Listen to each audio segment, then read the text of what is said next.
Hello, it's Victor Dedaj. I hope you're having an amazing day so far. Today, I want to talk about process goals versus results goals. Now, most people, when they're writing their goals, they usually focus on what are called results goals. They focus on the kind of results that they want. So, say they are in a network marketing company.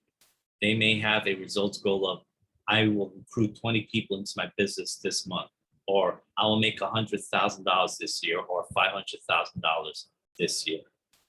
Now, one issue with results goals is that you are focusing on something you cannot control.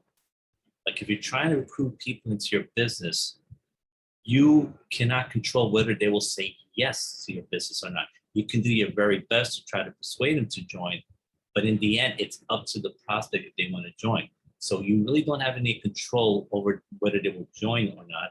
And you really have no control over whether you will make $100,000 or $500,000 this year. You can try your best, but you cannot control it. You have no guarantee you can make that kind of money. And the problem is, if you fall short of your results goal, very often you will feel very disappointed and frustrated. And sometimes you may even give up. And your subconscious mind feels very disappointed and doesn't believe you can achieve those kind of goals. Now, what I recommend instead doing is focus on what are called process goals, activity goals. These are goals that you can control. So for example, if you are in a network marketing business, you cannot control how many people join your business, but you can control how many people you reach out to. So for example, you may have a process goal of calling 10 people a day, or you may have a process goal of messaging 20 people a day on social media. That is something you can control, the number of people you reach out to. And if you're consistent on doing that day in and day out, guess what? Eventually you will start getting results in your business. And the most successful people focus more on process goals than on results goals. They will do 80 to 85% of their time they will spend on their process goals rather than on results goals. And everywhere, the people that focus on the process goals will be more successful. So if you look at the sport of baseball, if a batter normally hits 300 but is struggling batting only 255, he might say to himself, man, I'm a 300 hitter. I need to hit 300.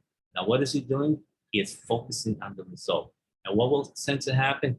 He will think too much. He will start pressing when he hits, and he will continue to struggle.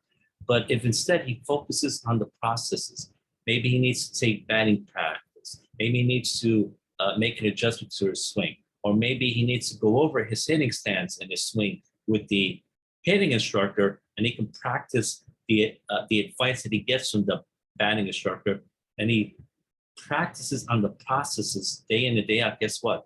He's going to start hitting better, and eventually he'll get back to hitting 300 if he focuses on the processes. So in anything you do, in any business, if you focus more on the processes and are consistent with those processes, on those activities, you will get results and you will be more successful. That is what the majority of successful people do. They focus much more on the processes than on the results, and they don't get as disappointed. So remember, if you want to be successful, focus a lot more on the process goals than on the results goals, and you will do a lot better. So those are my tips for today. I hope you got a lot of value, and if you did, please subscribe to my channel below. This is Victor Dedaj signing off. Have yourself an amazing day. Take care.